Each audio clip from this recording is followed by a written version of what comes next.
Grosse machine bronstonnienne sans grâce, de monde du cirque n'efface pas le Cecil B. 2000, ni les autres moutures de cet éternel mélo que tirent, à intervalles réguliers, les gens de cinéma de l'univers secret, sérieux et hautain du monde du cirque, depuis au moins les 4 diables danois en 1911. Ce machin colorié, larmoyant et très peu spectaculaire nous propose donc une nouvelle fois le directeur bourru au grand cœur, la trapéziste déchue et l'orpheline radieuse, le traître assassin qui scie le trapèze ou met le feu aux roulottes, le vieux régisseur sentencieux et la cohorte classique des clowns tristes, des dompteurs angoissés et des écuyères impitoyables. Conventions assorties d'interminables parlottes, sans aucun intérêt entre de trop rares morceaux de bravoure. On se souviendra tout de même d'assez beaux plans d'incendie avec acrobates suspendus entre les lambeaux de toiles enflammées, tandis que la ville de Vienne étincelle sous le ciel bleu de Rita Hayworth, ficelée de rides, enfin humaine, donnant une vie inattendue à un personnage impossible. Le reste est arrangé, avant oubli total, avec les guirlandes déjà fanées de l'arbre de Noël.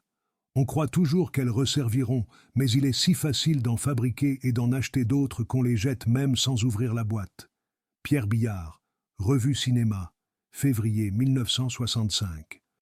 Parmi les nombreux cirques cinématographiques, celui d'Hathaway occupe une place assez originale, éloignée non seulement, on s'en doute, de celui de Chaplin, mais aussi de la Furie de 2000 ou de l'Élégie des Tex.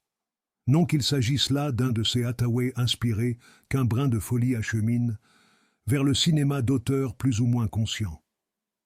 Circus World est plutôt à rapprocher de ces films solides où l'art traditionnel du récit est servi par une science du raccord qui sacrifie tout à l'efficacité savoureuse du spectacle.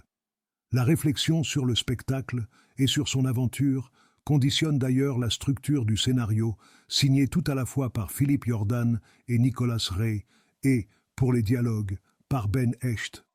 Le spectacle et l'aventure, d'emblée, le film mêle les deux en introduisant le western sous la forme de la traditionnelle attaque de diligence sous le chapiteau. On voit qu'il s'agit, toute proportion gardée, du carrosse d'or d'Hathaway. Le film possède un autre intérêt, curieusement et inconsciemment, autocritique. Quand John Wayne fait part à son second, Lloyd Nolan, de sa volonté de s'établir sur le vieux continent, celui-ci le met en garde. C'est une folie, les cirques américains n'ont aucun succès en Europe.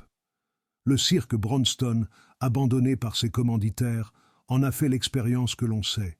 Il est assez beau, même in extremis, de livrer semblable confidence.